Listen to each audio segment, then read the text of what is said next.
যেটি বলো মন অনেক বছর মার খেয়েছি এবার আপনি দেখ মা দুর্গার জাত আমরা ছেলে মেয়ে এক ছেলে মেয়ে এক ছেলে মেয়ে এক নমস্কার।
আমি এটা তুলেছি বাবাজি এবং মাকে শোনানো বলে, তো এত তাড়াতাড়ি সুযোগ পেয়ে যাবো সত্যিই ভাবিনি। এটা হচ্ছে রাধা, আমি রাধার রোলটা প্লে করছি, তার দুঃখ যন্ত্রণা আমরা বারবার, তবু শেষ মুহূর্ত পর্যন্ত যে ভালোবাসা সেটা শুনবো আমরা এর মধ্যে।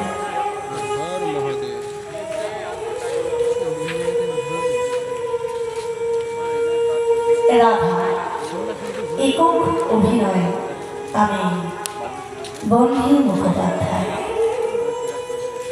বৃন্দাবন ত্যাগ করে প্রেমিক বংশীধারী মুরলী মোহন রূপে তোমার দু চোখ ভরে আমায় দেখা, বলেছে অসত্যবাদী সেদিনের সব কথা কি তবে তোমার মিথ্যাই ছিল? পাপাচারী কংসের নিধন পূর্ব নির্দিষ্টই ছিল।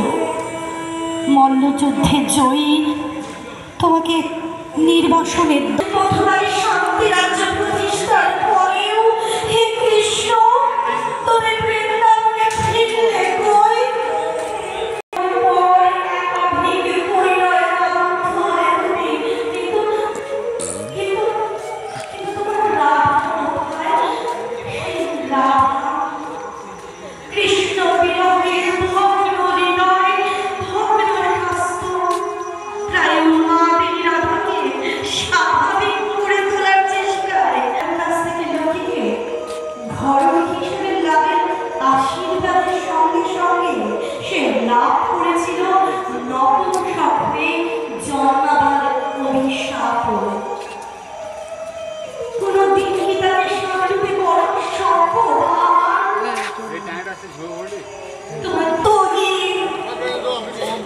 উপনীত হলাম দ্বারকায়, দীর্ঘ পথশ্রমে শ্রান্ত ক্লান্ত বিরহে অর্থমাদ রাধা দ্বারকায় সাধারণ প্রজাদের, কিন্তু কিন্তু দুর্দণ্ড কৃষ্ণ দর্শনের তৃষ্ণা জন্মেছে না কৃষ্ণ। রাজন্তপুরবাসীদের সহচরী কোথায় সে স্মিত হাস্যমুখ মুরলী মোহন?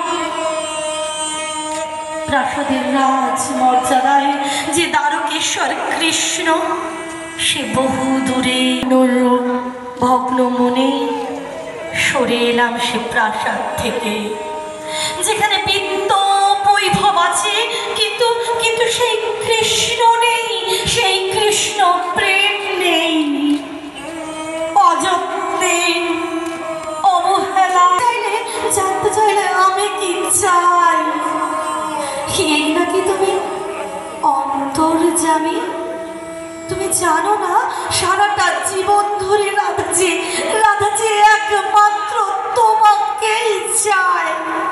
বললাম এই রাজা কৃষ্ণ নয়, চাই আমার কৃষ্ণ শেষবারের মতো প্রত্যক্ষ করতে চাই বৃন্দাবনের সেই বংশীধারী স্মিত হাস্যমুখ কৃষ্ণকে, আমার আমার প্রেমিক কৃষ্ণকে।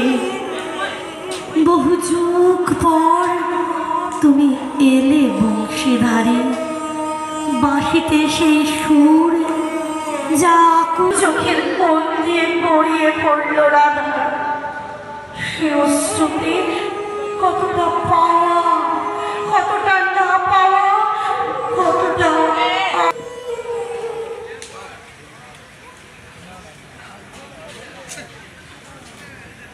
ট্রেন থেকে নামলেন একজন বৃদ্ধ।